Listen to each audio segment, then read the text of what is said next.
Good morning. നമ്മുടെ ഒരു ദിവസം ഡോക്യുമെൻ്റ് ചെയ്യുവാണെങ്കിൽ നല്ല രസമായിരിക്കുമല്ലോ എന്ന് ഓർത്താണ് ഇന്നലെ ഞാൻ കിടന്നുറങ്ങിയത് കേട്ടോ. ഈവനിങ് ഡ്യൂട്ടി ആയതുകൊണ്ട് രാവിലെ 9 മണിയായപ്പോഴാണ് ഞാൻ എണീറ്റത്. പുറത്തോട്ട് നോക്കിയപ്പോൾ വേണ്ടടാ, രണ്ടുപേരെ എന്നെ കാണാൻ വന്നേക്കണു. വഴക്ക് കൂടിയിരിക്കാമെന്ന് തോന്നണം കേട്ടോ. ഇന്ന് വെളുപ്പിന് മഴ പെയ്തു കേട്ടോ. അതിൻ്റെ ഒരു തണുപ്പ് ജനൽ തുറന്നപ്പോൾ വരികയും ചെയ്തു. അങ്ങനെ അതെ, പല്ലൊക്കെ തേച്ച് രാവിലത്തേക്ക് കഴിക്കാനുള്ളതൊക്കെ സെറ്റാക്കണം. ചോറ് ഇന്നലെ വെച്ചത് ഇന്ന് തിളപ്പിച്ച് വറുത്താൽ മതി. പിന്നെ ഒരു കപ്പ് ചായ. ബ്രേക്ക്ഫാസ്റ്റ് ഞാനിപ്പോൾ ഉണ്ടാക്കാറില്ല, ചോറ് തന്നെയാണ് കഴിക്കണേ. കറിയൊന്നുമില്ലാത്തതുകൊണ്ട് ബീട്രൂട്ട് തോരൻ വെക്കാൻ ഓർത്തു.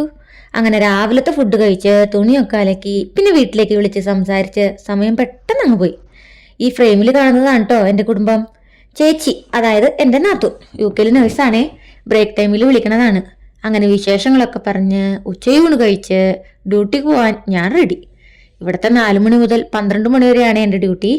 കഴിക്കാനുള്ള ഫുഡും പാക്ക് ചെയ്ത് റൂമും ലോക്കാക്കി നേരെ ഹോസ്പിറ്റലിലോട്ട്. ഈവനിങ് ഡ്യൂട്ടിയിൽ സാധാരണ വലിയ തിരക്കൊന്നും ഉണ്ടാവാറില്ല. പക്ഷേ ഡേ ഡ്യൂട്ടി എടുക്കുന്ന സ്റ്റാഫിന് നല്ല തിരക്കുണ്ട്. എട്ടങ്ങേറായി പോവും. ഏതായാലും നെക്സ്റ്റ് വീക്ക് തൊട്ട് റെഗുലർ ഡ്യൂട്ടി സ്റ്റാർട്ട് ചെയ്യും. അതുകൊണ്ട് കുഴപ്പമില്ല. ഫ്രീ ടൈമിൽ ചിലപ്പോൾ ബുക്കൊക്കെ വായിക്കാറുണ്ട് കേട്ടോ ഞാൻ. അല്ലെങ്കിൽ വീഡിയോ എന്തെങ്കിലും എടുക്കും. അപ്പതേ ഇത്രയൊക്കെ ഉള്ളൂന്നേ എൻ്റെ വിശേഷങ്ങൾ.